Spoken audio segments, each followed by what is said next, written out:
Con el último apartado dentro de los aspectos cuantitativos de las medidas espectroscópicas, ¿no? Al principio hemos definido conceptos básicos como transmitancia, absorbancia, ley de Lambert-Beer, hemos visto qué es el poder de resolución, hemos visto que por varias cuestiones, ya sea colisiones, efecto Doppler o la incertidumbre que hay asociada a la energía y el tiempo de vida, hemos visto que lo que debería verse como una única longitud de onda en el espectro en realidad se ve como varias longitudes de onda. Por tanto, nunca veo una línea, aunque sea en átomos, sino que siempre veo bandas. En átomos serán bandas muy estrechas, pero bandas, y en moléculas serán bandas más anchas. Bien, nos queda por ver el tema de la intensidad de esas señales. No ya si ese determinado salto entre niveles de energía, en vez de salirme una longitud de onda, me salen varias, y por tanto veo una banda en lugar de una línea, sino por qué hay saltos, por ejemplo, entre el nivel fundamental y el nivel excitado segundo, o entre el nivel fundamental y el primer excitado, o entre el estado fundamental y el tercer excitado. ¿Por qué de estos saltos, que yo puedo medirlos, aunque todos ellos tengan una cierta anchura, más o menos en función de las colisiones, del efecto Doppler o lo que sea, ¿por qué? Porque por ejemplo, el salto de 0 a 2 es mucho más intenso que el salto de 0 a 1 o el salto de 0 a 3. O sea, ¿por qué, habiendo varias posibilidades, varios saltos posibles, resulta que algunos de esos saltos tienen alta intensidad y otros saltos tienen poca intensidad? ¿Por qué? No si son anchos o no, sino si son altos o bajos, si son picos altos o picos bajos, alta intensidad de luz o baja intensidad de luz. ¿Por qué? ¿A qué se debe la intensidad de luz? Porque hay saltos que son mucho más intensos que otros. Y por tanto, porque hay saltos que me convienen mucho más. Claro, desde nuestro punto de vista, yo quiero que mientras más intensidad me den, mejor. Significa una señal más clara, más nítida, que puedo diferenciar perfectamente del ruido de fondo de cualquier otra circunstancia, ¿vale? Bien, vamos a ver de qué depende la intensidad. Y vamos a ver que depende también de tres factores fundamentales, Bien, esto es lo que acabo de decir, que ya no se trata de la anchura, sino de la altura, de qué depende de que algunos picos sean muy altos, muy intensos, y otros picos sean menos intensos. Eso lo hemos visto en los espectros de los átomos, cuando veíamos las líneas que emiten, había unas líneas muy brillantes y otras líneas que eran muy apagadas, ¿no? ¿Por qué hay líneas más brillantes que otras? Porque hay longitudes de onda que se emiten muchos más fotones que otras. ¿Por qué? Bueno, pues hay tres factores. El primero es la probabilidad de la transición. Resulta que hay muchos saltos posibles, pero no todos esos saltos son igual de probables. Luego, la probabilidad de que ese salto se dé juega un papel importante. Claro, tendrá más intensidad aquel salto que sea más probable, porque si es más probable sucede muchas más veces. Y si sucede muchas más veces, cada vez que sucede emite un fotón, pues está emitiendo muchos más fotones. Bien. Otro factor es la población de los estados. Claro, al final los fotones que se emiten o se absorben son moléculas o átomos que están cambiando su estado de energía. Bien. Por lo tanto, para que se produzca la absorción o emisión es evidente que tiene que haber un átomo o una molécula en ese estado de energía. Pues por el mismo motivo, conforme más átomos o moléculas haya en un estado determinado, más probabilidad hay de transición y por tanto más fotones se van a emitir. Como hay más moléculas, se pueden emitir más fotones, ¿vale? Bien, en cambio si nada más que hay una molécula en el estado excitado, pues sí, cae y emite un fotón, pero un fotón es que ni lo puedo ver, ¿no? Y si tengo 10 moléculas, pues ya son 10 fotones, ¿no? Y eso suponiendo que emitan todos, ¿no? Que siempre hay un porcentaje, a lo mejor acaban emitiendo solo el 70%. Pero bueno, hasta que yo no llego a un número suficiente de moléculas en ese estado, que por tanto al caer al estado fundamental emite un número suficiente de fotones, hasta que no llega eso, una población suficientemente grande, a eso llamamos población, al número de moléculas que pueblan un estado, al número de moléculas que están en un estado de energía. Hasta que yo no tengo un número suficiente de moléculas una población suficiente en ese estado, pues no detecto una señal suficientemente intensa. Entonces, por eso hay algunas líneas en los espectros atómicos que se ven muy poco intensas. ¿Por qué? Porque a lo mejor hay muy pocos átomos que consigan llegar a ese estado excitado. Entonces, si hay muy pocos átomos en ese estado excitado, pues hay muy pocos átomos que caigan al estado fundamental y por tanto hay muy pocos fotones emitidos, y una intensidad muy chiquitita, una luz muy tenue, ¿vale? Luego depende de la probabilidad de que ocurra y depende de la población de moléculas que tenga ese estado. Y por último, obviamente, sobre todo en todas las técnicas, absorción, emisión, luminiscencia, depende también de la concentración y la longitud que recorre la luz a través de la muestra, ¿vale?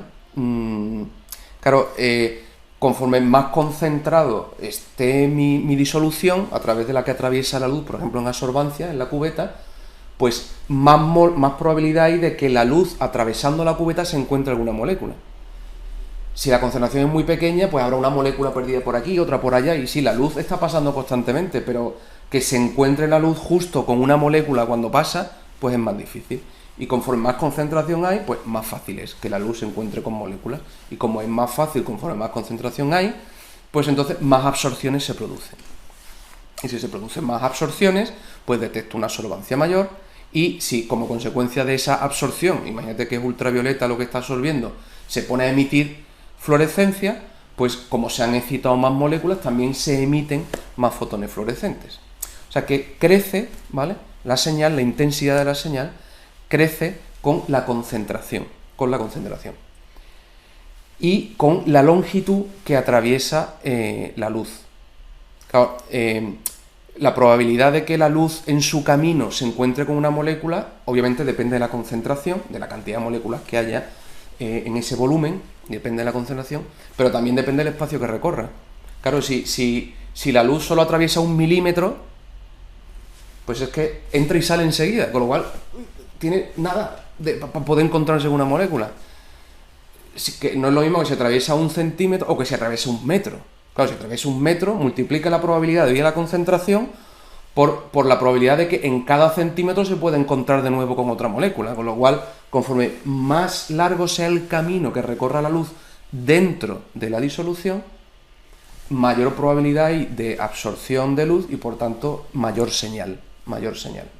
Así que la intensidad también va a depender de la concentración del analito y de la longitud que recorre la luz atravesando la muestra.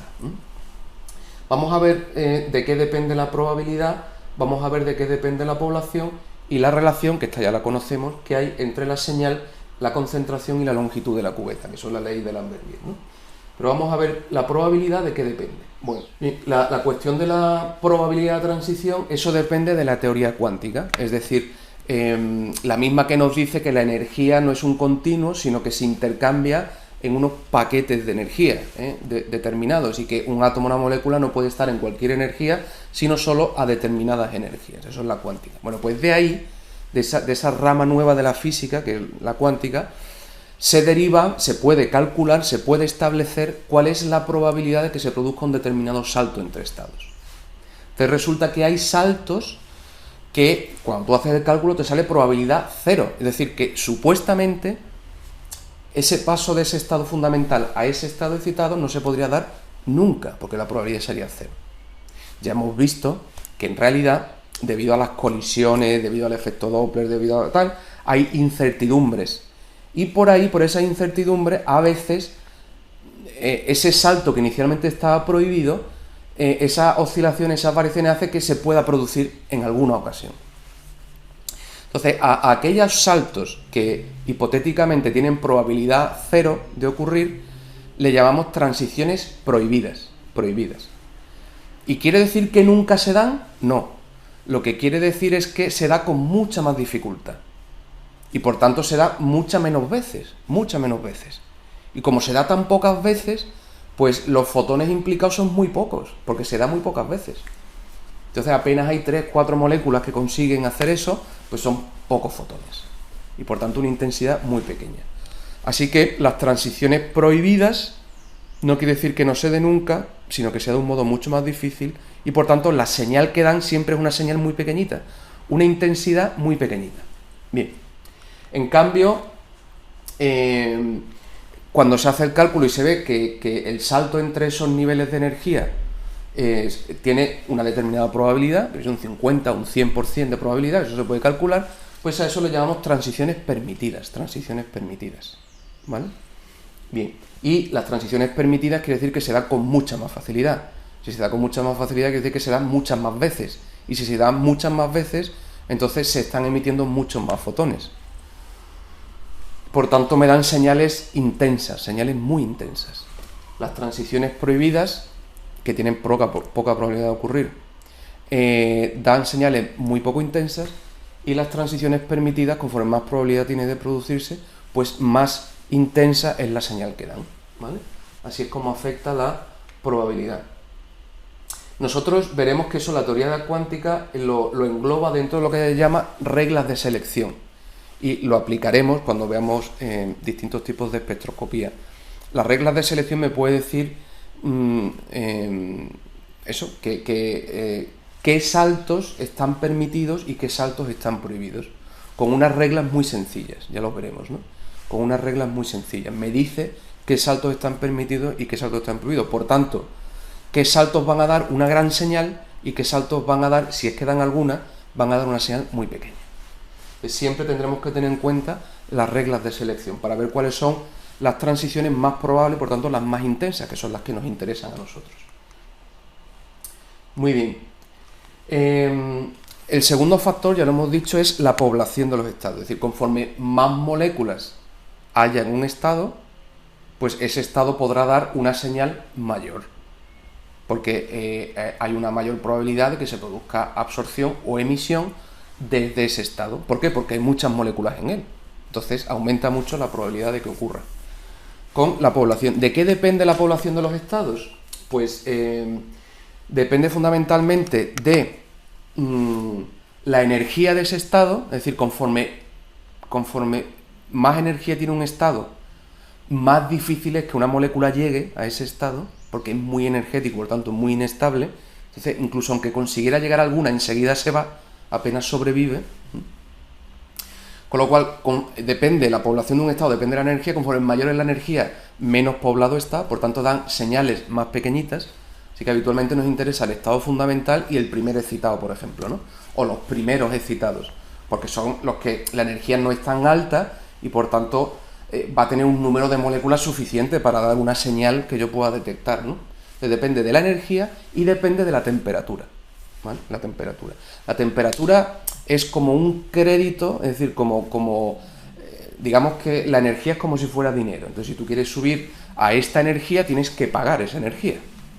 Bueno, pues la temperatura lo que hace justamente es pagar parte de ese precio. Entonces, conforme sube la temperatura, a la molécula le cuesta menos energía subir a ese estado. ¿Por qué? Porque parte de lo que tiene que pagar le viene por la temperatura, con lo cual lo que falta es menos, ¿eh? ¿Qué quiere decir? Que conforme mayor es la temperatura, es más fácil que se pueblen estados de más energía y por tanto que aumente la población de estados de alta energía. Bien, todas estas relaciones con la temperatura y con la energía quedan establecidas en lo que se llama la distribución de Boltzmann, ¿vale? Que es este señor que está aquí. Uno de los grandes genios de la ciencia de todos los tiempos, igual que Maxwell, igual que Newton, igual que Planck o igual que Albert Einstein, o uno de los grandes, ¿no? Bien, bueno, pues esta ecuación, que es fundamental, ¿no?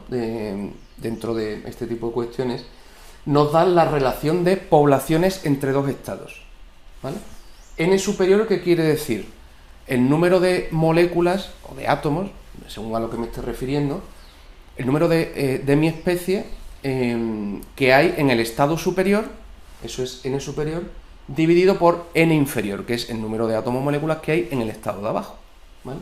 O sea, ¿cuántas moléculas hay arriba por cada molécula que hay abajo? ¿Vale? Si esta relación te diera 3, ¿qué quiere decir? Que por cada molécula que hay abajo hay 3 arriba, ¿no?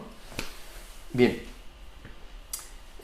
Si te sale 0,5, pues quiere decir que en realidad por cada 2 que hay abajo hay 1 arriba, y así sucesivamente. Bueno, pues esa relación de poblaciones entre los estados cuando esos estados no están degenerados, ¿vale? Entonces es la exponencial e elevado a menos la diferencia de energía entre los estados. Yo estoy considerando un determinado salto, ¿no? Pues la diferencia de energía entre esos estados menos la diferencia de energía entre los estados dividido K, que es una constante, es la constante de Boltzmann, K, la constante de Boltzmann, por la temperatura. Entonces veis que juegan a la inversa, la energía está en el numerador, la temperatura está en el denominador. Ya lo hemos dicho, conforme mayor es la energía, más difícil es que se pueblen los estados superiores, les cuesta más llegar. Pero conforme mayor es la temperatura, más fácil es que se pueblen los estados superiores. Luego juegan a la inversa, ¿vale? Bien, ahí viene la definición y también os viene dado el valor de la constante de Boltzmann, que es una constante universal, igual que la constante de Planck, la velocidad de luz en el vacío, etc. Son constantes fundamentales. Y la temperatura viene dada en Kelvin, ¿vale? Y la energía en julio, sería, digamos, las unidades del sistema internacional, para que esto funcione adecuadamente.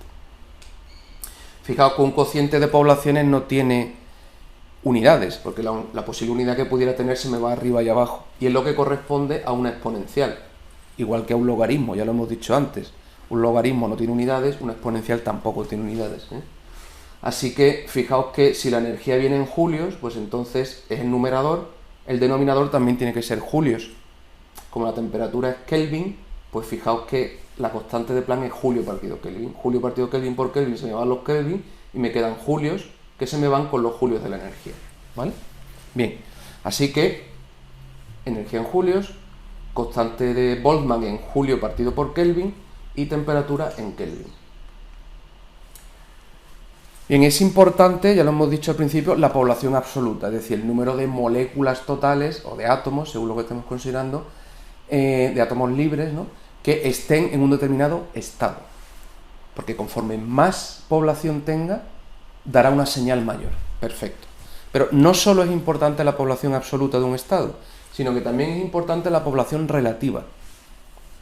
Es decir, imaginaos dos estados, ¿vale? Dos estados. Y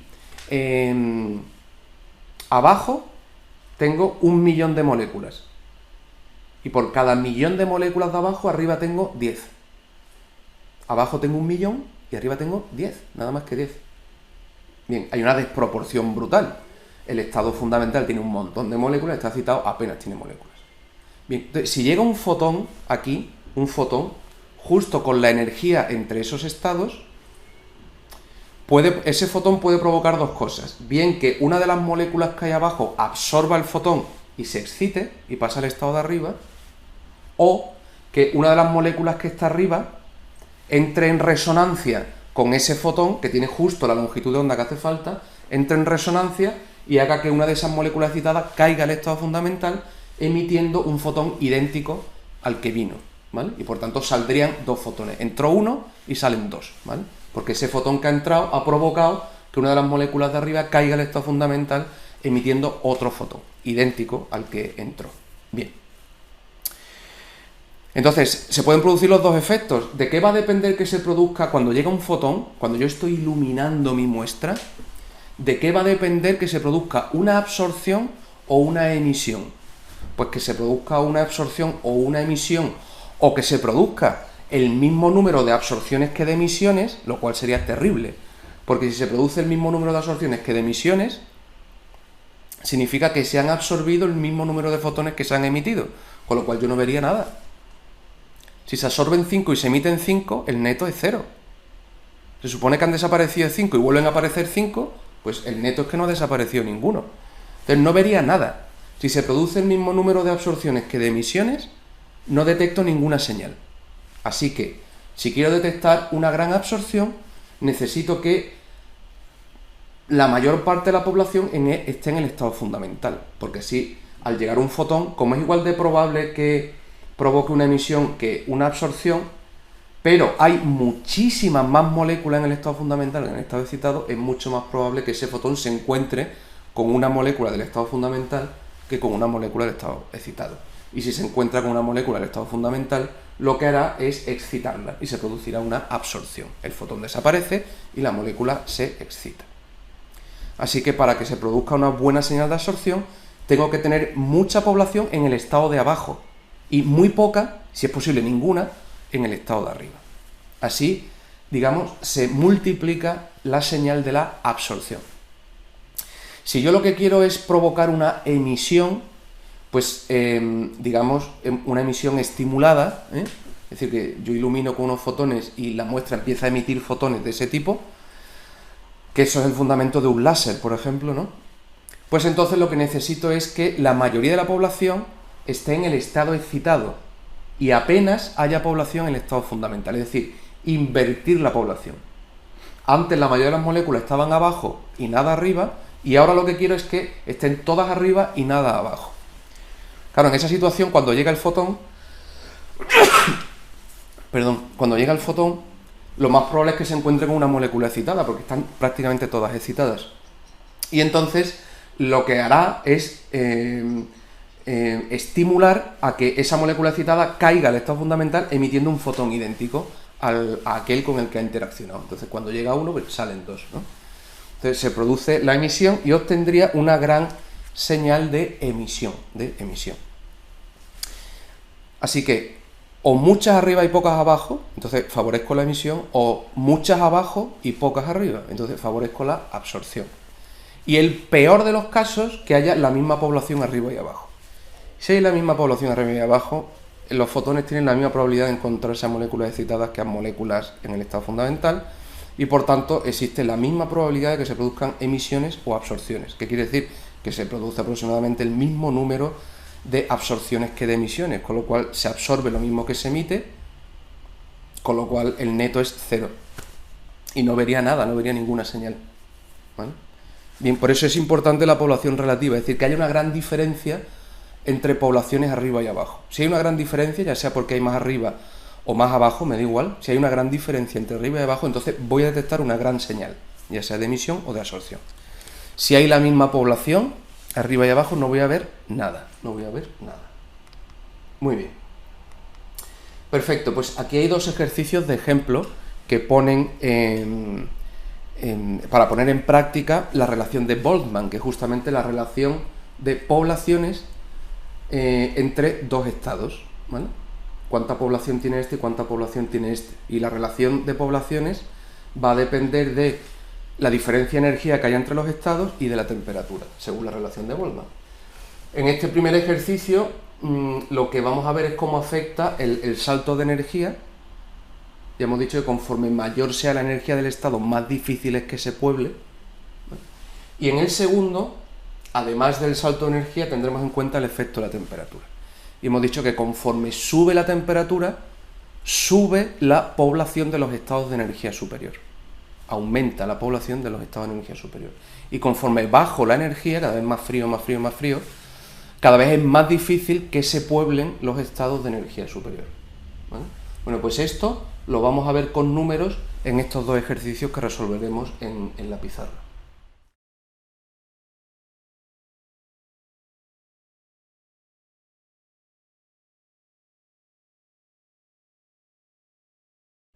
Vamos a hacer ahora dos ejercicios de ejemplo para poner en práctica lo que hemos visto de la población de los estados.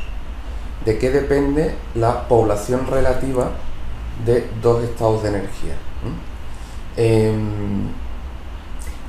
Eso nos lo da la ecuación de Boltzmann, que acabamos de ver, que tiene la siguiente forma. Si yo dibujo dos niveles de energía, podrían ser dos niveles cualesquiera. Yo voy a poner, por ejemplo, 1 y 2, ¿vale? Energía, el nivel 1 y el nivel 2. Bien, pues aquí, obviamente, hay un salto de energía, incremento de E, esta diferencia de energía, que será, pues, la energía del estado 2 menos la energía del estado 1. Bien, esa es la diferencia de energía entre esos estados. Perfecto. Bueno, pues la población que tiene el estado 2, es decir, el número de moléculas que hay en el estado 2 respecto al número de moléculas que hay en el estado 1, ¿vale? Esa relación lo que me da es, por cada molécula que hay en el estado 1, ¿cuántas hay en el estado 2? Eso es lo que me da esa relación. Bien, pues esto viene dado según Boltzmann, y funciona efectivamente, si estos dos estados no son degenerados, que es lo que consideraríamos habitualmente, pues sería la exponencial e elevado a menos un cociente. En el numerador está justamente esta diferencia de energía. Y eso está dividido por una constante que es la constante de Boltzmann, es una constante universal, igual que la constante de Planck o la velocidad de la luz en el vacío, K, constante de Boltzmann, por la temperatura. Con lo cual, esa población relativa de los estados va a depender de cuál sea la diferencia de energía entre esos estados y a qué temperatura está el sistema. Y como uno está en el numerador y otro en el denominador, quiere decir que influyen a la inversa. Vamos a ver en estos ejercicios de ejemplo cómo la influencia de la energía es que si aumenta la diferencia de energía, conforme mayor es la energía del estado excitado, pues a la molécula cada vez le resulta más difícil llegar a ese estado, cuesta mucha energía llegar a ese estado. Entonces, si cada vez resulta más difícil llegar a ese estado, cada vez tendrá menos población. Entonces, conforme sube la diferencia de energía, la población del estado superior es cada vez menor. Bien, y la temperatura juega a la inversa, Si al aumentar la energía disminuye la población, al aumentar la temperatura aumenta la población. La temperatura es como una especie de ayuda energética. Entonces, si a una molécula le cuesta mucho llegar de un estado fundamental a un estado excitado, no es lo mismo tener que hacer ese salto sin ningún tipo de ayuda, a tener que hacer ese salto contando ya con una energía térmica, con una energía que te viene directamente de la temperatura. Conforme aumenta la temperatura, aumenta la energía que ya de hecho tienen las moléculas, con lo cual, al tener más energía, es más fácil llegar a los estados excitados, porque ya tienen una energía de base debido a la temperatura. Así que al aumentar la temperatura se hace más fácil llegar a los estados de alta energía. Muy bien. Perfecto, entonces esto es lo que vamos a ver en los dos ejercicios de ejemplo. Cómo afecta el salto de energía entre los niveles a la población relativa, a cuántas moléculas hay en el estado superior respecto al inferior, y cómo afecta la temperatura. Y vamos a ver que esto es tremendamente importante en algunas de las técnicas, instrumentales de espectroscopía. Bien, en el primer ejercicio nos dice: compare la distribución de población entre dos estados vibracionales, son dos modos distintos de vibrar de una molécula, cuya diferencia de energía es de 4, ¿vale? Nos están dando para esos estados vibracionales, la diferencia de energía es de 4 por 10 elevado a menos 20 julios. Lo que viene a suponer, claro, la energía vibracional, ya lo hemos visto en otros ejercicios, en radiación es del orden del infrarrojo. Entonces, ¿qué radiación haría falta? Pues aproximadamente, nos lo dice el ejercicio, una radiación de 2000 centímetros menos 1. ¿Veis? Siempre en el infrarrojo, que corresponde a la parte de vibración, se expresa todo en centímetros menos 1. Bien, en cualquier caso, esta es la diferencia de energía en julios entre esos dos estados vibracionales, entre un estado fundamental y un estado vibracional excitado. Tenemos que comparar ese salto de energía y, por tanto, las poblaciones relativas que va a haber de moléculas en el estado excitado y en el estado fundamental con otro salto entre otros dos estados. Ahora vamos a comparar dos estados de spin, ¿vale? De spin nuclear. Claro, cambiar el spin nuclear cuesta muy poca energía, muy poca energía. Entonces resulta que ese salto de energía ahora entre dos niveles de spin nuclear, ese salto de energía es 1,33 por 10 elevado a menos 25 julios. ¿Veis? El orden ha pasado de 10 elevado a menos 20 a 10 elevado a menos 25. 10 elevado a 5 es 100 por 10 elevado a 3, o sea, 100.000. Este salto de energía es 100.000 veces más pequeño. Un salto de energía de spin es 100.000 veces más pequeño que un salto de energía vibracional. Perfecto. Bien, entonces tenemos que comparar cuál es la relación de poblaciones en el primer caso y cuál es la relación de poblaciones en el segundo caso. Por cada molécula en el estado fundamental, cuántas va a haber en el estado excitado para dos niveles vibracionales y para niveles de spin nuclear. Bueno, lo único que hay que hacer es aplicar esta fórmula. Si no nos da la temperatura, suponemos temperatura ambiente, por lo tanto 298 Kelvin. Así que tendríamos, en el primer caso, la población en el estado superior respecto a la población en el estado inferior sería elevado a menos. Diferencia de energía entre esos estados. La diferencia de energía es 4 por 10 elevado a menos 20 julios. Dividido la constante de Boltzmann, 1,381 por 10 elevado a menos 23 julio partido Kelvin, que multiplica la temperatura, 298 Kelvin, temperatura ambiente.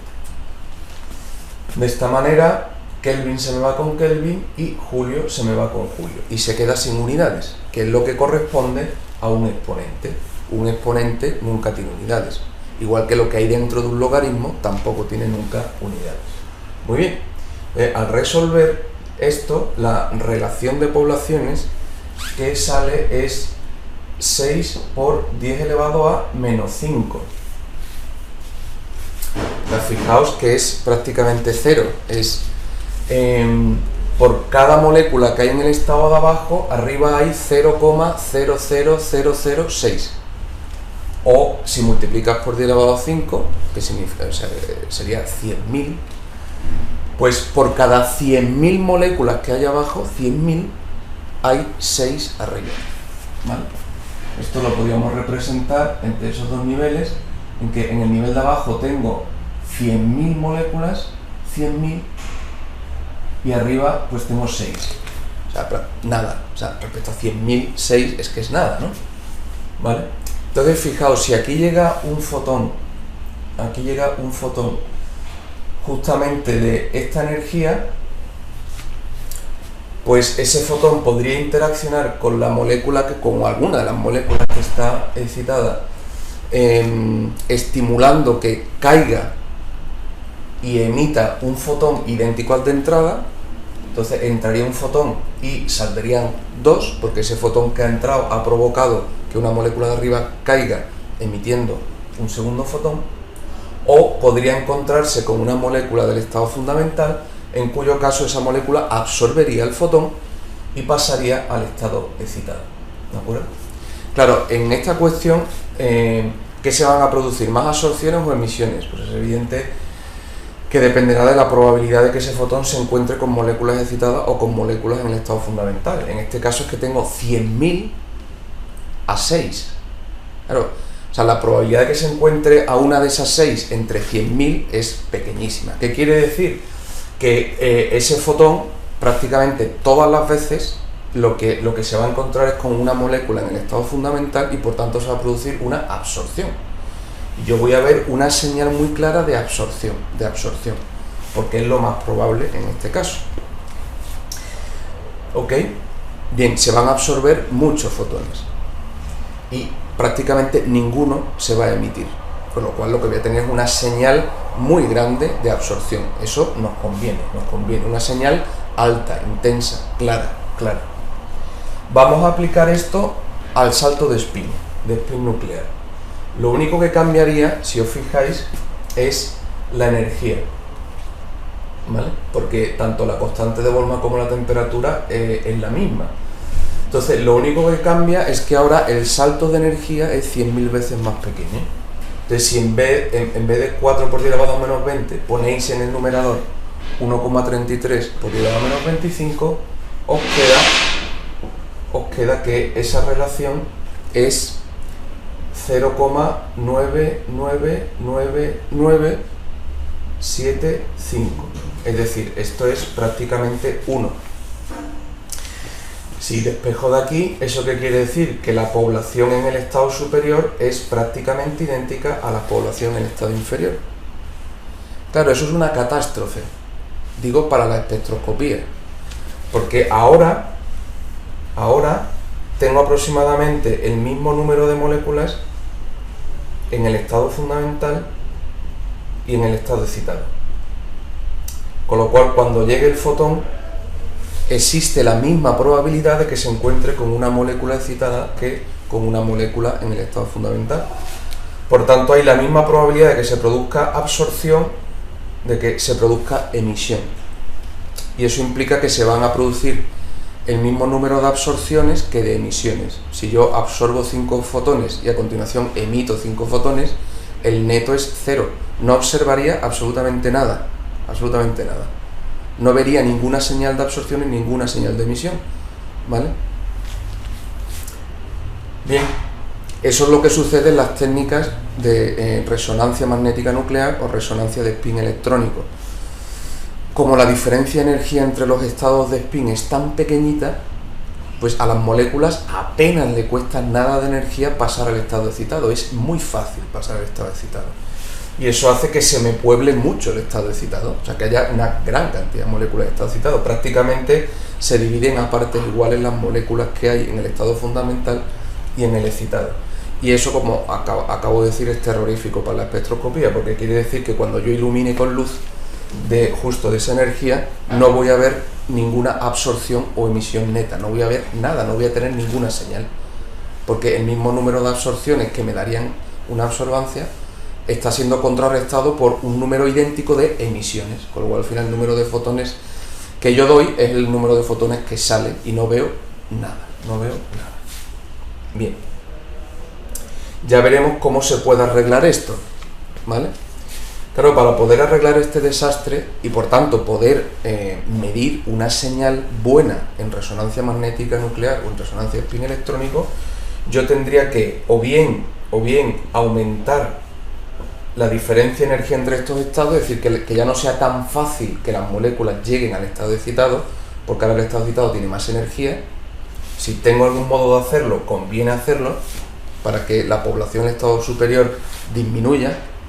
Y por otro lado, como vamos a ver en el siguiente ejemplo, tendría que bajar la temperatura, porque al bajar la temperatura le estoy quitando energía al sistema y por tanto cada vez a las moléculas les cuesta más llegar al estado excitado, ¿no? O sea que aumentando el salto de energía y disminuyendo la temperatura, hago que la población del estado superior caiga mucho. De manera que puedo invertir esta situación y hacer que sean muchas más las moléculas que estén en el estado fundamental que en el estado excitado. O sea, una situación equivalente o parecida a esta de arriba, en la cual ya sí que vería con toda claridad una señal de absorción y podría medir la absorbancia, ¿vale? Este ejemplo particular que aplica fundamentalmente a las técnicas de resonancia de spin, ya sea nuclear o electrónico, es el objetivo del segundo ejercicio.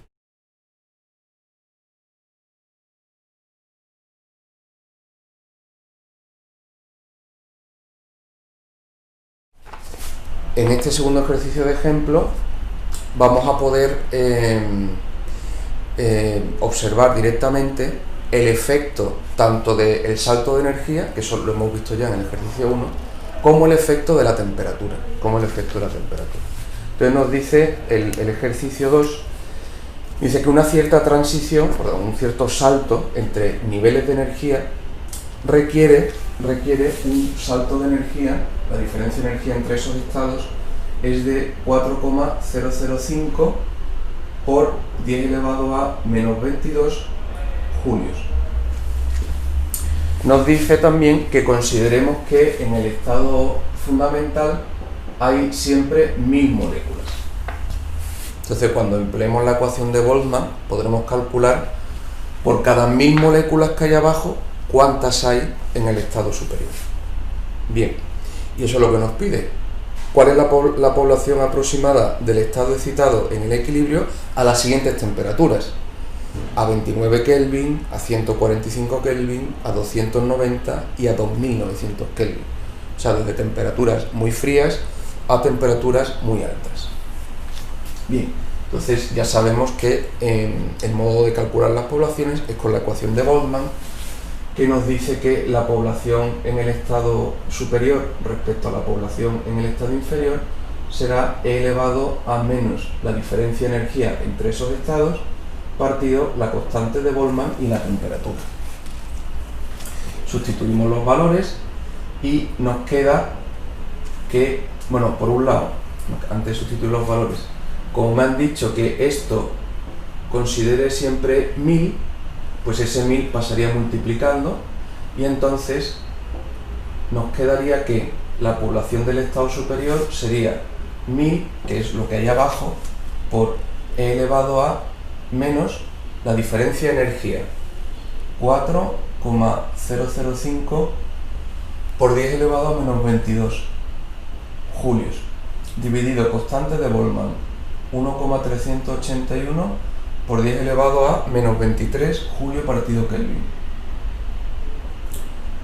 por la temperatura, que en el apartado A me dicen que consideremos 29 Kelvin, así que 29 Kelvin. Kelvin se va con Kelvin, Julio se va con Julio y se queda sin unidades, que es lo que corresponde a un exponente. Pero cuando hacemos ese cálculo, resulta que la población en el estado superior, si en el estado inferior hay 1000 moléculas, es de 368, ¿vale? O sea que con esa diferencia de energía a 29 Kelvin, por cada 1000 moléculas abajo hay 368 arriba. Bien, en el apartado B, en el apartado C, en el apartado D, lo único que cambia de todo esto es la temperatura. Ahora hemos usado 29 Kelvin, en el apartado B en vez de 29 habría que poner 145, en el apartado C habría que poner 290 y en el apartado D 2900 Kelvin. En cada uno de los casos iríamos obteniendo por cada 1000 moléculas abajo poblaciones distintas en el estado de arriba. Podemos hacer una pequeña tablita donde nos quedaría lo siguiente. A las distintas temperaturas en Kelvin, para este primer caso, las temperaturas son 29, 145, 290 y 2900, ¿vale? A esas temperaturas, fijaos que 290 es ya más o menos temperatura ambiente, ¿vale? Mientras que 2900 es una temperatura bastante elevada y 29 una temperatura bastante baja. ¿Ok? Pues en este primer caso, las poblaciones que nos salen son: a 29 Kelvin sale 368, a 145 Kelvin 819, a 290 Kelvin 905 y a 2900 Kelvin 990. Entonces, daos cuenta de que si yo quisiera medir a temperatura ambiente, no podría medir con claridad. ¿Por qué? Porque tengo 1000 moléculas abajo y 900 arriba, prácticamente la misma población. O sea, la diferencia es muy pequeña, 1000 abajo y 900 arriba. Con lo cual, como la diferencia de población es pequeña, se produce un número muy parecido de absorciones y emisiones, entonces no veo nada. O veo una señal muy pequeña que probablemente ya se me confunda con el ruido. Pero es que el problema existiría incluso a 145 Kelvin, que es bastante frío, ¿no? Porque tengo 1000, pero hay 800 tengo arriba, la diferencia sigue siendo pequeña. ¿Cómo podría medir en este caso? Pues tendría que enfriar a temperaturas muy bajas, porque ya a 29 Kelvin, o sea, ya muy próximo al cero absoluto, a 29 Kelvin, ya la diferencia de población sí es suficiente. En ese caso, por cada 1000 moléculas que tengo abajo, arriba tengo 300. Entonces ya la diferencia es bastante notable, hay muchas más moléculas abajo que arriba, y por tanto lo más probable es que se produzcan absorciones, muchas más que emisiones. Por tanto voy a tener una señal de absorción clara, que voy a poder medir bien. Claro, fijaos que para esa diferencia de energía que es pequeña, yo tendría que enfriar mi muestra a 29 Kelvin, y eso no es nada fácil, ¿vale? Bien. El ejercicio nos dice que comparemos esta situación con un caso en el que la diferencia de energía fuera 10 veces mayor, ¿vale? Esa diferencia de energía entre los niveles la multiplico por 10, se hace 10 veces más grande. Por tanto, sería 4,005 al multiplicar por 10, pues sería 10 elevado a menos 21 julios. Al sustituir esa energía aquí, en vez de menos 22 pongo menos 21, y de nuevo voy viendo a distintas temperaturas, a 29, a 145, a 290 y a 2900. Iría obteniendo distintos valores de población en el estado superior.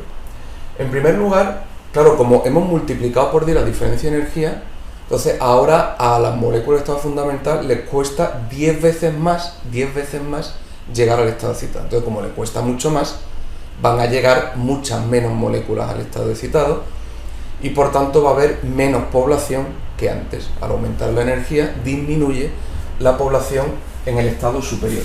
Pero cuando hacemos ese cálculo para una energía 10 veces mayor, las poblaciones que obtenemos son las siguientes. A 29 Kelvin sale prácticamente cero, un número tan pequeño que es cero, es decir que por cada 1000 moléculas abajo no hay ninguna arriba. Entonces, en esa situación, pues es que vería una señal clarísima, ¿no? Bien, pero si sigo aumentando la temperatura, como la diferencia de energía es grande, pues entonces tampoco afecta demasiado. A 145 Kelvin la población que hay arriba es de 135, y más o menos a temperatura ambiente, a 290 Kelvin, es de 368.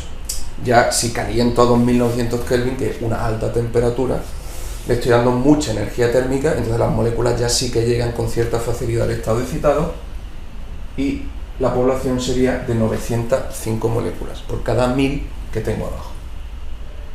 Entonces, en este caso particular, que la energía es 10 veces mayor, fijaos que a temperatura ambiente sí que podría medir bien, porque tendría 1000 abajo, 300 arriba. La diferencia de población es suficientemente grande, entonces es mucho más probable que se produzcan absorciones a que se produzcan emisiones, y por tanto voy a ver una señal clara de absorción,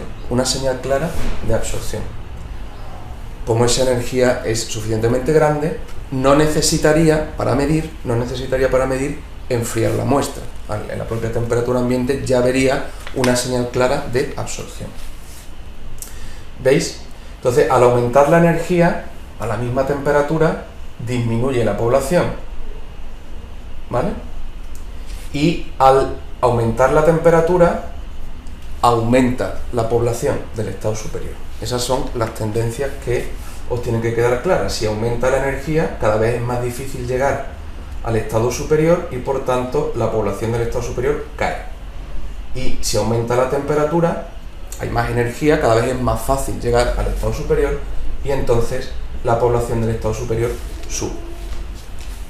Muy bien, entonces en el primer caso, que representa más o menos los saltos de spin electrónico o spin nuclear, se corresponde por tanto con las técnicas de resonancia magnética nuclear o resonancia spin electrónico. Entonces fijaos que en esas técnicas yo no puedo medir a temperatura ambiente, porque la señal que voy a medir es muy pequeña, y por tanto estoy cometiendo un alto error. ¿Qué tendría que hacer si quiero que disminuya la población del estado superior? Para que la población del estado inferior sea mucho más grande y por tanto obtener una señal mucho más clara. Pues si puedo aumentar la energía, la diferencia de energía, Y sí que puedo, porque como el spin es una cuestión magnética, si yo desde fuera rodeo a mi muestra con un imán muy fuerte, es decir, con un campo magnético muy fuerte, entonces esa diferencia inicial que había entre los niveles de spin aumenta. Como consecuencia de ese campo magnético, ya no cuesta tampoco cambiar la orientación magnética. Ya no cuesta poco, ahora cuesta mucho. ¿Por qué? Porque hay un campo magnético fuera que está actuando sobre la muestra. Entonces ahora cambiar el polo magnético del spin pues cuesta más. Así que en primer lugar le aplico un campo magnético exterior fuerte, muy fuerte, para que aumente esa diferencia de energía y así se vaya despoblando el estado superior, y además bajo la temperatura, enfrío, es decir, le quito energía al sistema. Si le quito energía al sistema, a las moléculas les cuesta más llegar al estado superior y por tanto disminuye todavía más la población en el estado superior. Y así es como se mide en resonancia magnética. Tienes que aplicar un campo magnético exterior fuerte para aumentar la diferencia de energía entre los estados y además enfriar, si es posible con nitrógeno líquido o con lo que sea. Mientras más enfríe, mejor. Y en esas condiciones ya sí tienes una población inferior suficientemente grande respecto a la del estado excitado y puedes medir una señal clara de absorción. Muy bien, pues con esto habríamos terminado este ejercicio de ejemplo y hemos visto la importancia que puede tener la población de los estados en espectroscopía. Con el tercer y último factor que afecta a la intensidad de la señal, a la intensidad a la altura de los picos de las bandas que observo en el espectro. Bien, hemos visto ya que afecta la probabilidad de ese tránsito, es decir, que esa transición entre estados esté permitida o esté prohibida por la regla de selección de la cuántica, tendrán más intensidad las transiciones permitidas. Hemos visto que también depende de la población, es decir, del número de moléculas que estén implicadas en ese salto. Conforme mayor sea el número de moléculas implicadas en esa absorción o en esa emisión, pues mayor es la señal. Y el tercer factor, que ya introdujimos al principio, es cómo de concentrada está mi muestra, la concentración del analito, y qué espacio, qué longitud recorre la luz atravesando la muestra, ¿vale? ¿Qué longitud de muestra recorre la luz? Al aumentar la longitud, ya lo explicamos, ¿no? Aumenta la probabilidad de que el fotón en ese camino se encuentre con alguna molécula, porque está más tiempo recorriendo la disolución, y conforme aumenta la concentración también, porque conforme aumenta la concentración significa que tengo un mayor número de moléculas en cada volumen, y si hay más moléculas, pues es más fácil, o sea, es más probable que el fotón se encuentre con alguna al atravesar la muestra. Así que crece con la concentración y crece con la longitud que recorre. Muy bien. Entonces, cada molécula, ya lo sabemos, es capaz de absorber pues un solo fotón, ¿no? En el caso de la absorbancia. Y por tanto, la cantidad de luz absorbida y la cantidad de luz transmitida dependerá de modo proporcional del número de moléculas, ¿no? que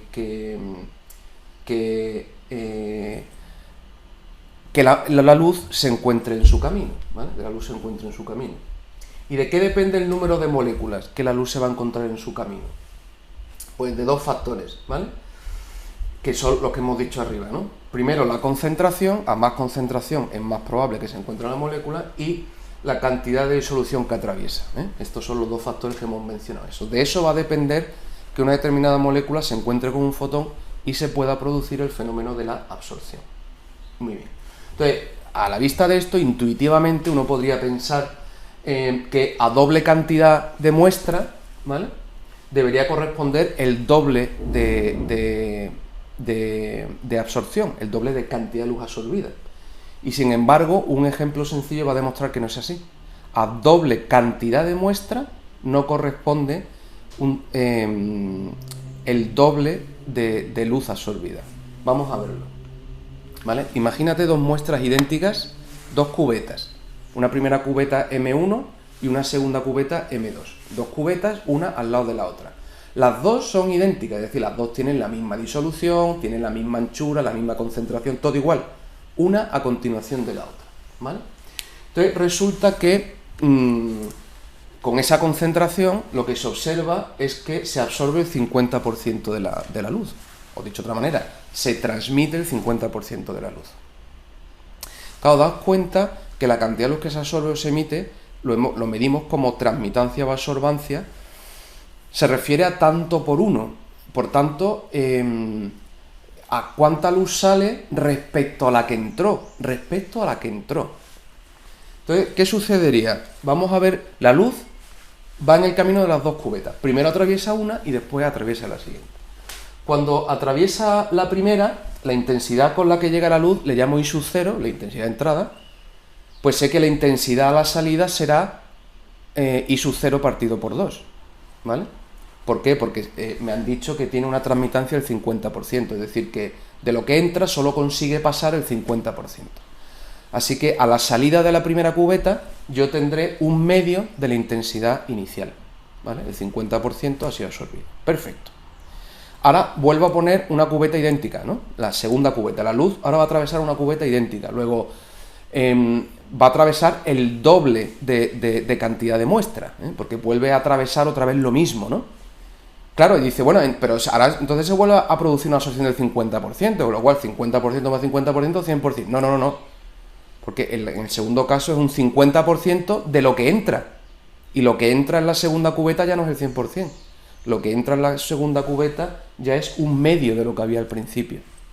Entonces la segunda cubeta se vuelve a absorber el 50%, pero el 50% de lo que llega. Y como lo que le ha llegado es un medio de I sub 0, pues un medio por un medio es un cuarto de I sub 0. Así que, fijaos, dos absorciones consecutivas del 50%, dos absorciones consecutivas del 50%, no es una absorción del 100%. En este caso me ha quedado un cuarto, sería una absorción del 75%. Dos absorciones seguidas del 50% resulta en una absorción del 75% si nos referimos a la intensidad original. La caída de intensidad respecto al inicio no ha sido del 100% por dos absorciones del 50%, sino del 75%. Esto es importante, ¿vale? Bien, o sea que al duplicar la concentración, la absorción de la muestra, bueno, o sea, de modo similar a lo que hemos visto aquí, se observa que sucede con la concentración, ¿vale? Si duplico la concentración, ¿se duplica la cantidad de luz transmitida y la cantidad de luz absorbida? No, por este efecto que acabamos de ver aquí, porque siempre es un 50% de un 50% de un 50%. Entonces es multiplicar 0,5 por 0,5 por 0,5, no es 50 más 50, sino por. Entonces, dos absorciones del 50% no te dan el 100% de absorción. Bien, pues resulta eso que la relación, al duplicar la concentración, no se duplica la cantidad de luz absorbida. No. Ni cae a la mitad la cantidad de luz transmitida. No. Porque de hecho, fijaos que la relación es esta. La intensidad que sale respecto a la que entra, la relación con la concentración es exponencial, no es directamente proporcional. Eso vamos a verlo en cada caso, ¿vale? Por ejemplo, en la transmitancia. Duplico la concentración. Uno podría pensar intuitivamente que si hay el doble de moléculas, pues entonces se va a absorber el doble de luz y por tanto la cantidad de luz transmitida va a ser la mitad. Por tanto, la transmitancia la mitad. Pues no, ¿vale? Fijaos, transmitancia es I partido I sub 0, que es igual a esto. Entonces, voy a suponer una concentración C sub 1, cualquiera, y después otra disolución cuya concentración sea 2C sub 1, o sea, la concentración sea el doble de C sub 1. Entonces, para el primer caso, la transmitancia sería 10 elevado a menos epsilon b por C sub 1, y en el caso 2 sería 10 elevado a menos epsilon b por la concentración en el caso 2. Pero la concentración en el caso 2 he dicho que es el doble que en C sub 1. Entonces, por las propiedades de los exponentes, esto es lo mismo que 10 elevado a menos epsilon b C sub 1 elevado al cuadrado. Y 10 elevado a epsilon C sub 1, que es la primera transmitancia. Luego esto es igual a la transmitancia del primer caso al cuadrado. O sea que si duplico la concentración, la transmitancia no cae a la mitad, la transmitancia se eleva al cuadrado. Y si triplico la concentración, la transmitancia se eleva al cubo. Y si cuadruplico la concentración, la transmitancia se eleva a la cuarta. Es lo que os he dicho, no se suma, sino que se multiplica. se multiplica, ¿vale? Bien, daos cuenta como la transmitancia siempre es en tanto por 1, siempre es un 0, algo. Al elevar al cuadrado un número que es 0, algo, siempre me queda un número menor. Es verdad, por tanto, que al aumentar la concentración disminuye la transmitancia, pero no en relación directa, es decir, si duplico concentración, la transmitancia no cae a la mitad, ¿vale? Bien, cae, porque estoy elevando al cuadrado, cae, pero no cae a la mitad. Y si triplico, se eleva al cubo. Y si cuadruplico la concentración, se eleva a la cuarta. Así, esa es la relación de la transmitancia con la concentración. No es directa, es exponencial. Y la cantidad de luz absorbida, que no es la absorbancia. Bueno, pues la cantidad de luz absorbida, uno podría pensar intuitivamente lo mismo que antes, ¿no? Si hay doble de concentración, hay doble de moléculas, por tanto, se va a absorber el doble de luz. Pues no. Entonces, la absorción, igual que antes, una muestra tiene una concentración C1 y la segunda hago que sea el doble, 2 veces C1. Entonces, en la primera disolución, la cantidad de luz absorbida sería 1, que es el total de luz, menos la cantidad de luz transmitida, ¿vale? Si al total le quito lo que se ha transmitido, me queda lo que se ha absorbido. Perfecto. 1 menos T1. Y T1 ya sabemos que es 10 elevado a menos epsilon b por concentración 1. En el caso 2 sería igual, la cantidad de luz absorbida sería 1 menos la cantidad de luz transmitida. Y la cantidad de luz transmitida, que es transmitancia, es 10 elevado a menos epsilon b C sub 2. Bien, entonces C sub 2, yo he dicho, quiero que sea 2 veces C1. Entonces pongo C sub 2, pongo 2 veces C1, que eso ya sabemos que es esto elevado al cuadrado, y esto elevado al cuadrado, esto de aquí es T1, luego me queda 1 menos T1 al cuadrado. Luego la cantidad de luz absorbida no es, si duplico la concentración, dos veces la cantidad de luz absorbida al principio, ¿no? La cantidad de luz absorbida al principio era esta, pues si duplico la concentración, si se duplicara la cantidad de luz absorbida, sería esto multiplicado por 2. Y sin embargo no me ha quedado esto multiplicado por 2, o sea, 1 menos T sub 1 multiplicado por 2, ¿vale? 2 por 1 menos T sub 1, que eso sería el doble de luz absorbida, sino que me ha quedado 1 menos T sub 1 al cuadrado, 1 menos T sub 1 al cuadrado. Bien, con lo cual, si duplico la concentración, ¿cae a la mitad la transmitancia? No, menos de la mitad. ¿Y si duplico la concentración, se duplica la cantidad de luz absorbida? No, menos del doble, ¿vale? Por eso definimos la absorbancia, porque la absorbancia sí que tiene una relación directa. Si duplica, se duplica la absorbancia. Esta es la relación, que es la ley de Lambert-Beer. Entonces, para la primera disolución sería C sub 1 y para la segunda sería 2C sub 1. Pero este 2 puede pasar delante y me queda 2 epsilon b C sub 1 es justo A sub 1. Luego me queda 2 A sub 1. La absorbancia a doble de concentración es el doble de la absorbancia 1. Duplico concentración, se duplica la absorbancia. Triplico la concentración, se triplica. Cuadruplico la concentración, se cuadruplica la absorbancia. Relación directamente proporcional. Por eso es útil la absorbancia y por eso se define como el menor logaritmo de la transmitancia. Porque si no lo defines así, la relación que hay de la transmitancia o la cantidad de luz absorbida con la concentración no es directamente proporcional, sino exponencial. Y nosotros queremos una relación directamente proporcional. De ahí que usemos absorbancia, ¿vale? Y vemos que efectivamente depende tanto de la anchura de la cubeta, por tanto la longitud de muestra que recorre la luz, y depende también directamente proporcional de la concentración, ¿vale? Perfecto, pues ese es el motivo por el cual empleamos la absorbancia. Aquí viene una serie de ejercicios muy facilitos, donde poner en juego todo esto de transmitancia, absorbancia, concentración, etcétera, etcétera. Bien.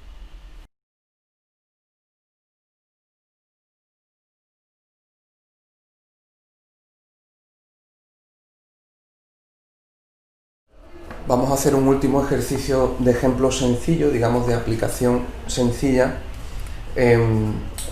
poniendo en práctica lo que acabamos de ver de la relación diversa que tienen la transmitancia y la absorbancia con la concentración. En el caso de la absorbancia, una relación directamente proporcional.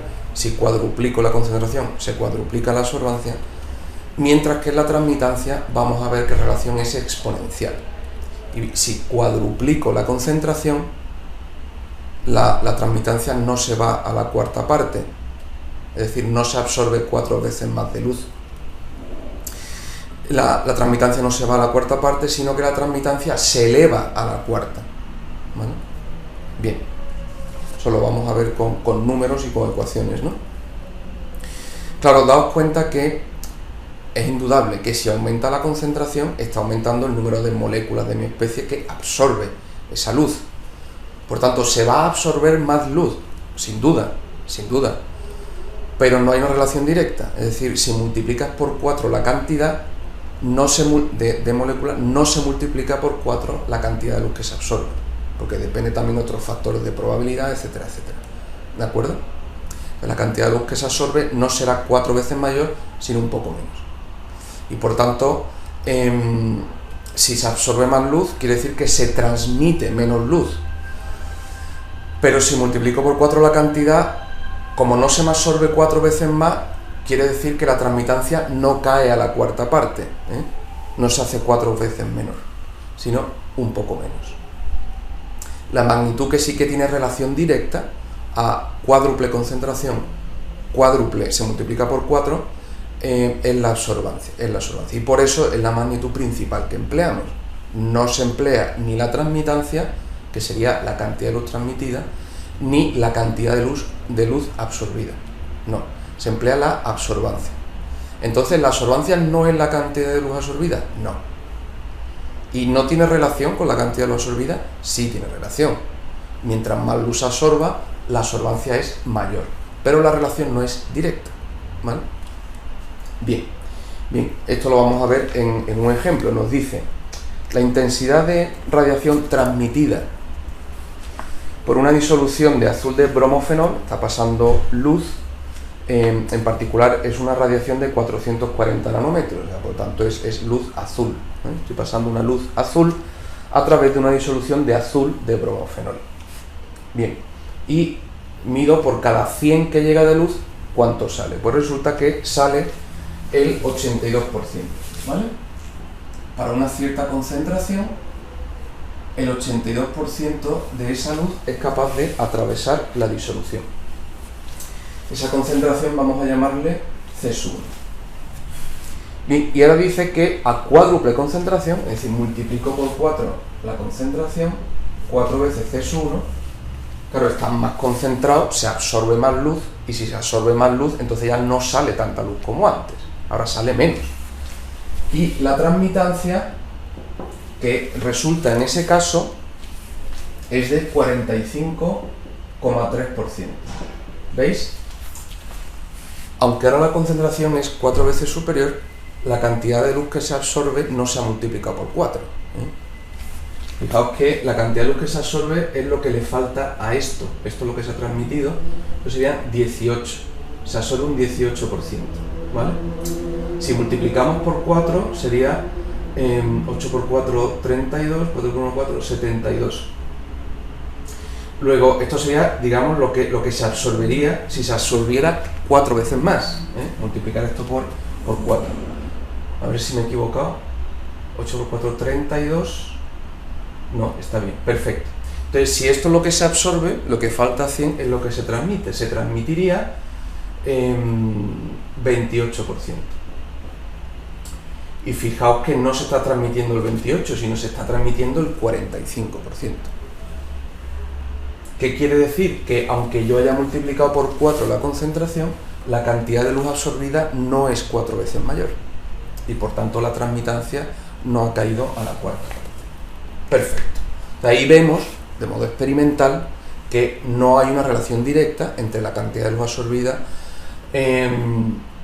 o transmitida con la concentración. De hecho, la relación es exponencial.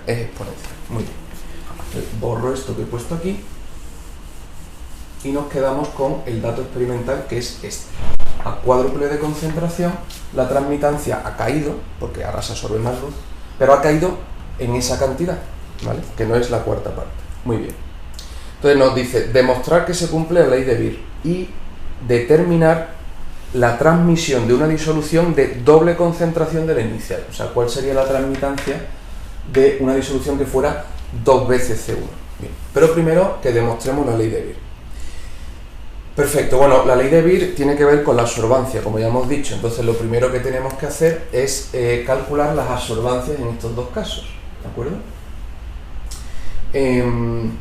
Sería digamos, la absorbancia 1, por definición es el menos logaritmo de t sub 1, que la transmitancia siempre se expresa en tanto por 1, ¿vale? Entonces esto habría que dividirlo por 100 y sería 0,82.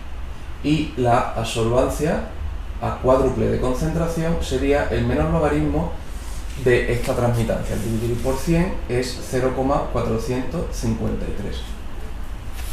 Bien, entonces si dividimos la una entre la otra, ¿vale? En particular yo voy a dividir a sub 2 entre a sub 1, porque me interesa hacerlo así, ¿vale?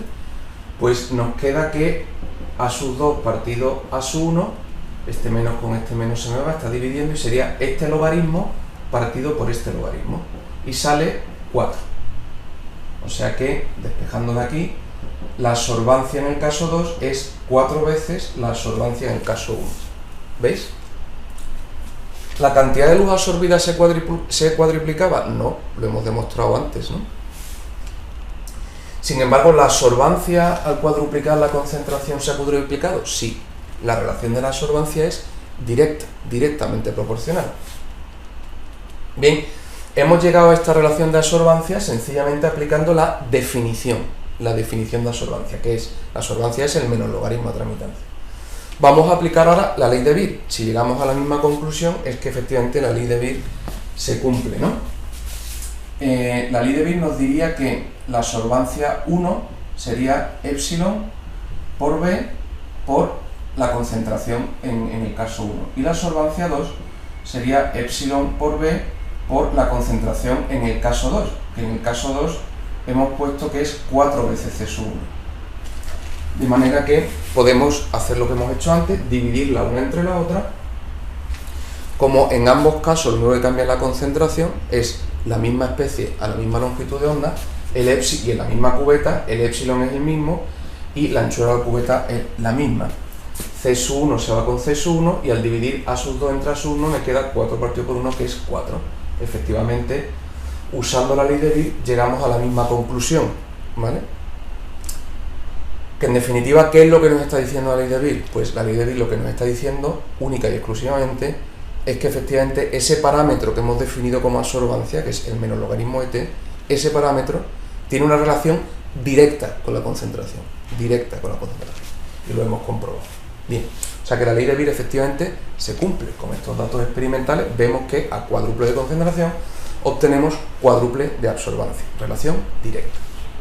Bien, y ahora respondemos a la segunda pregunta, que nos dice que determinemos cuál sería la transmitancia si la disolución tuviera 2 veces la concentración inicial. 2 veces la concentración inicial. Bien, entonces voy a borrar esto.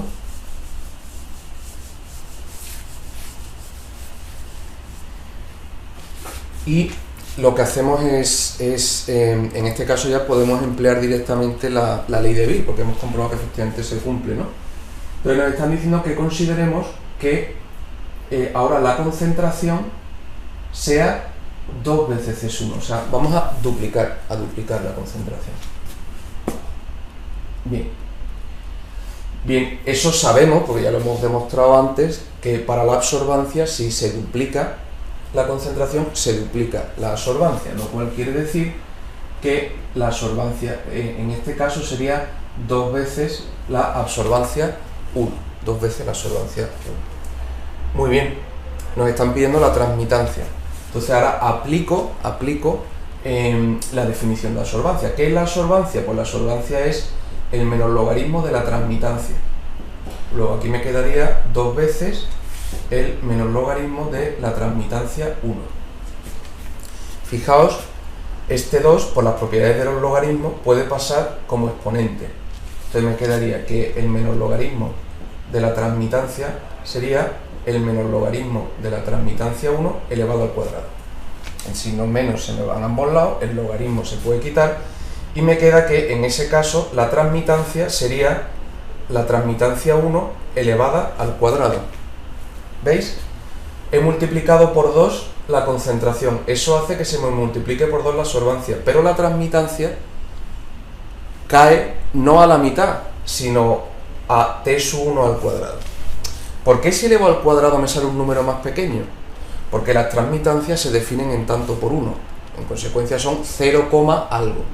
Y cuando un número menor que 1 lo elevas al cuadrado o al cubo o a la cuarta, cada vez te queda un número más pequeño. Cada vez te queda un número más pequeño. Entonces, si yo un número inferior a 1 lo elevo al cuadrado, me queda un número más pequeño que el original. ¿Vale? Bien. Pero, como la cantidad de luz que se absorbe, aunque la concentración sea el doble, la cantidad de luz que se absorbe no es el doble, pues entonces significa que la transmitancia no cae a la mitad. La transmitancia cae, porque ahora se absorbe más, se duplica la concentración, se absorbe más luz, se transmite menos. La transmitancia cae. Pero si duplico la concentración, no cae a la mitad. El modo de caer es exponencial. Si duplico, se eleva al cuadrado. Y si hubiera sido 3 veces la concentración, se hubiera elevado al cubo. Y si la concentración hubiera sido 5 veces mayor, pues se hubiera elevado a la quinta. Entonces, su modo de relacionarse con la concentración no es directo, sino exponencial. En nuestro caso particular, ¿cuál sería esa transmitancia? Pues la transmitancia 1, que era 0,82 elevado al cuadrado. Y eso sale 0,672. ¿Vale? Si lo queremos expresar en tanto por ciento, pues 67,2%. ¿Veis? No ha caído a la mitad sería 41. Lo cual quiere decir que no se ha absorbido el doble de luz, ya lo sabemos, ¿no? Y el modo de caer la transmitancia con la concentración es a través del exponente. Si duplico, se eleva al cuadrado. Si triplico, se eleva al cubo. Y así sucesivamente. Muy bien. Bueno, pues con este ejemplo hemos dejado claro que efectivamente la absorbancia tiene una importancia capital en las técnicas de espectroscopía porque es la magnitud que podemos medir que es directamente proporcional a la concentración. Y eso facilita mucho la vida, las medidas y en técnicas analíticas, pues las restas de calibrado, las adiciones estándar, etcétera, etcétera. Todo se hace tomando como magnitud la absorbancia por su relación directa con la concentración.